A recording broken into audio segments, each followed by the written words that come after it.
because in many aspects of my own journey, personal, professional, I always felt that it was important to have a mentor, have a coach, for the simple fact that we all have blind spots. We all have those things that we just don't quite see. And if you can't see it, if it's a blind spot, you can't turn the car. You can't navigate away from some of the things that typically will slow down whatever the pursuit is. A great thing about a good coach or a mentor is they ask great questions to say, well, is that enough? You're already a successful basketball player, financial advisor, business owner. What more do you want out of your business besides the points and the money?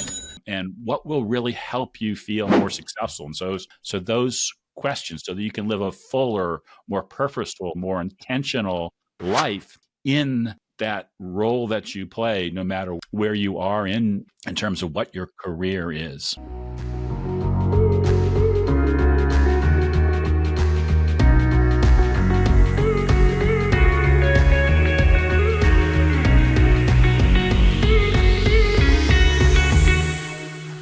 All right, it is time once again for the Truest Fan Blueprint. Rob Brown and Phil Calandra, your hosts here. Great to be with you. We've got a great topic today. We want to talk about why it is so important to have a mentor or a coach. And that might sound self-serving because Phil and I are both coaches, but you might find this interesting to know if you don't know our backstory. The way that Phil and I met was through coaching.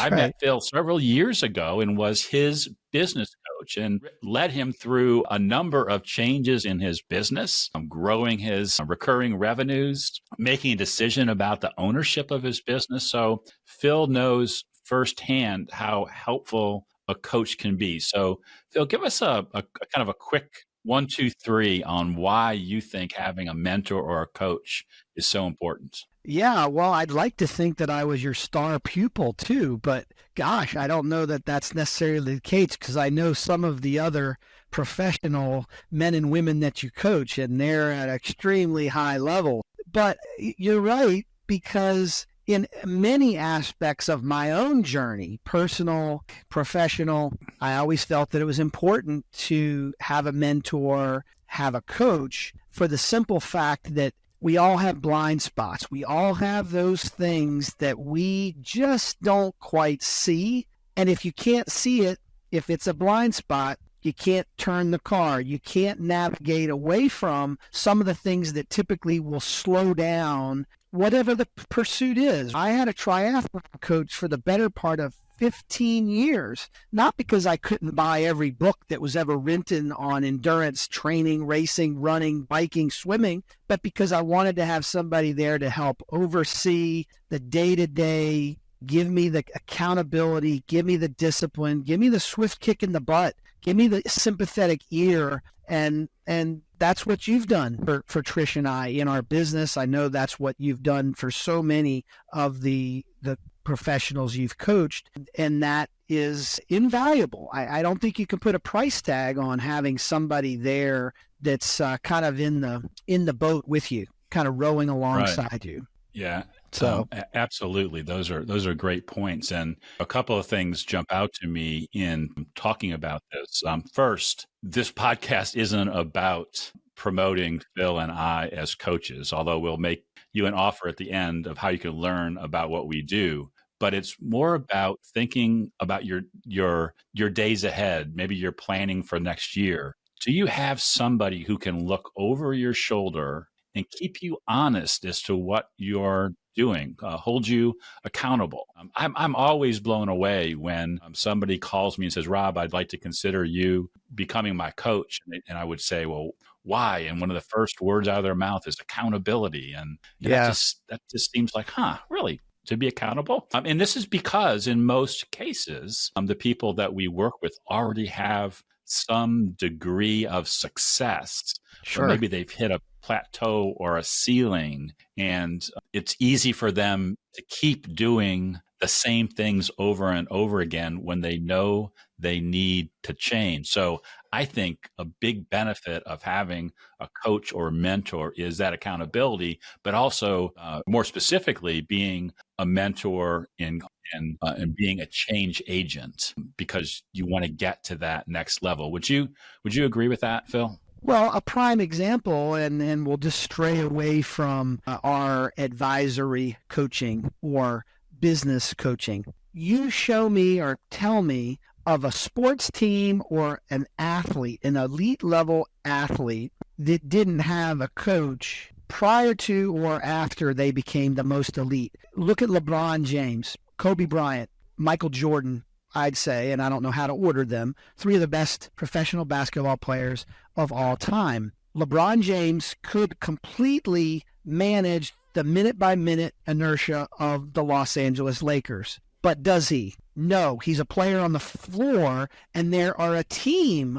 of coaches that have clipboards and are looking at the specifics of the game. And when they call a timeout, what do? They listen to the coach.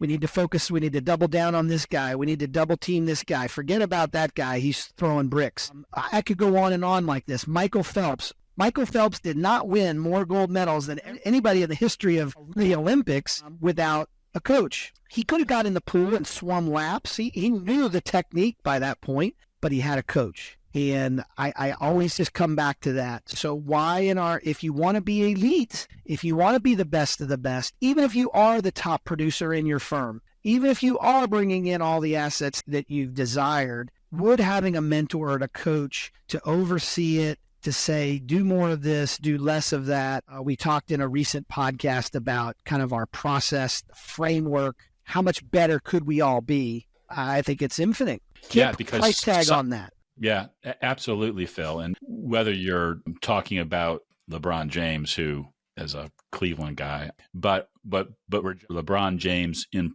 scoring more points, or a financial advisor we might work with increasing their assets under management, or a business owner increasing profits. Those are just one method for measuring which a coach can use. But a great thing about a good coach or a mentor is they ask great questions to say, well, is that enough? You're already a successful basketball player, financial advisor, business owner.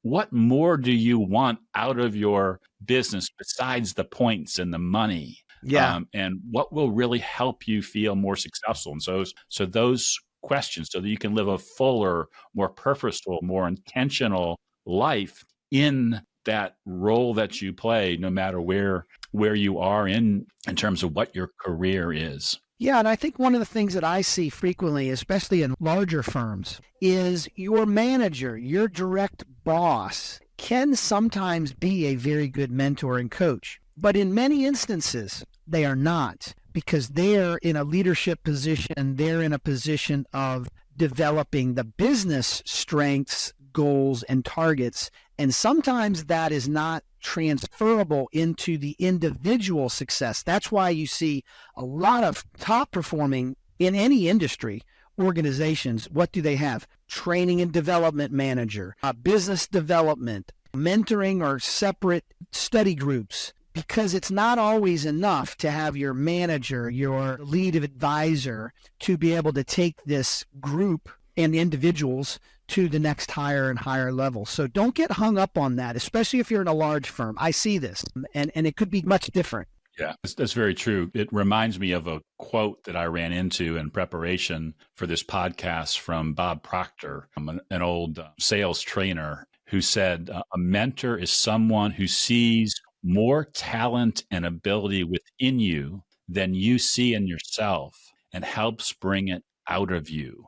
And I think that's one of the things that we really try to do in our work with clients, and why whether it's us or somebody else, we're big proponents of finding that mentor. Who is that friend or colleague who isn't going to just commiserate with you when things are going lousy, or take you out for a beer when things are going well? They're going to constantly be looking at you and saying, you have more talent, you have more ability, and they want to see you pull that out so you can be the fullest version of yourself that you can possibly be. So true. Think about if you're a financial advisor and you work with clients and you have a deep trust, them and you and them, you have a relationship, you're in a position of coaching and mentoring your client. And it gets back to the word you used a couple of times, Rob, which is accountability. Being accountable, keeping you on the straight and narrow. I know that in our years when you were coaching me directly,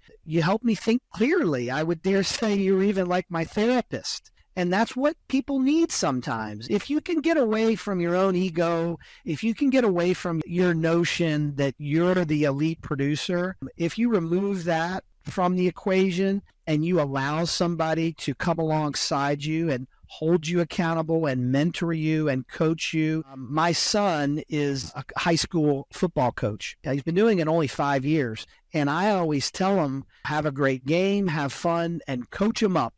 What are you doing to be coached up in your business, in your life? And if we can provide that to people, I think it becomes invaluable. No price tag can be put on coaching somebody up to help them achieve and aspire and get more fulfillment and just be jazzed and excited about what they're doing and thinking about why they were put on this earth. That's good stuff. Yeah, no, absolutely. And that's why, and this is not quite the end of this podcast, although we're getting close, we love to say we're rooting for your success, because that's the other really fun part for us of being coaches or of those mentors that that you may seek out and work with you.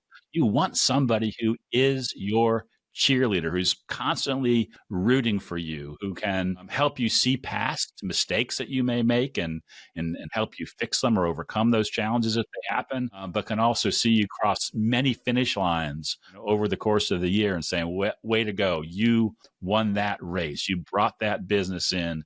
You strengthened your team. You're building your business in a way that it can work without you. And so having that cheerleader and that excitement is so important too, because even in the middle of success, you can feel down and alone. And so having a cheerleader, another word maybe for a mentor, is a good thing. Yeah, 100%. I mean, I can speak for myself. You had mentioned I built a business, successful business. I parlayed that into a sizable acquisition succession plan for myself. And the next box for me was, okay, I've reached a level of success. I've been blessed beyond measure. How can I pay that back? How can I do that same cheerleading for somebody else? And that's where it really becomes fulfilling and rewarding as you map out the trajectory of your own life's journey, and having a mentor, having a coach, having a cheerleader. Yeah, it makes all the difference. It absolutely does. And it reminds me of a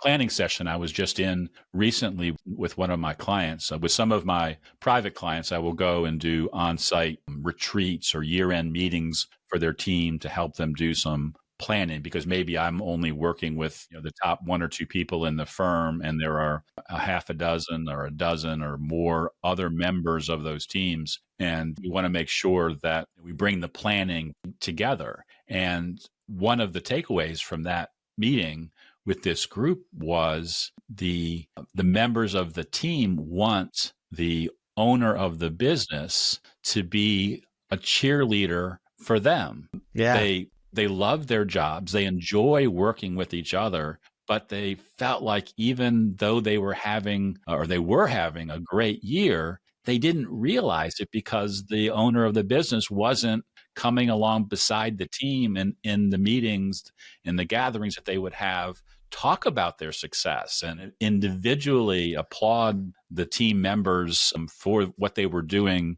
for the team. So we kind of created a process to help my client be a better mentor coach to his team members. And he just didn't see it. He thought, well, they know we're doing well. And they did. I guess they did know, but they didn't feel a part of it.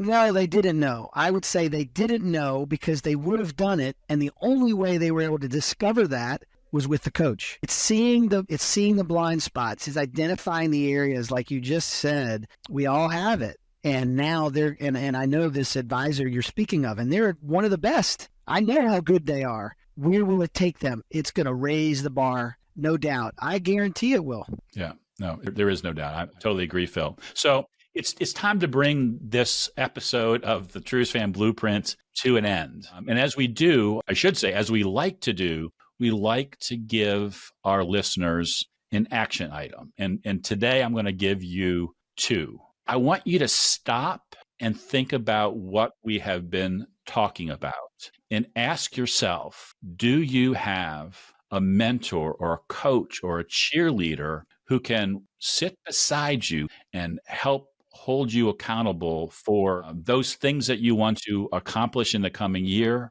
who can help bring out the best in you, who can be your cheerleader? And if you don't commit to finding someone, because you're probably doing some year ahead planning right now, this is a great time to have somebody look at those plans with you. So that's the most important thing. That's action item number one. Action item number two is you can check us out. If you'd like to learn more about the way that we coach, we've created a brand new program called the Truest Fan Roundtable, and you can try it for 2 weeks for free. Just go to truestfancoaching.com/free-access. Sign up. You'll see our core course. You'll see the way that we do coaching with folks who join the program, because it's another way that we can be mentors to more and more people, so that we can root for the success of more and more people. Because as coaches, there's nothing we love more than seeing our clients, those people that we care about, they care about us, survive and get better. So with that, Phil, I think we'll call it a podcast. Yeah, great job, Rob. Always a pleasure. Thank you for your coaching. Oh, you're welcome. It is my pleasure. So to everybody, remember, we're rooting for your success, and we'll talk to you next week. Bye now.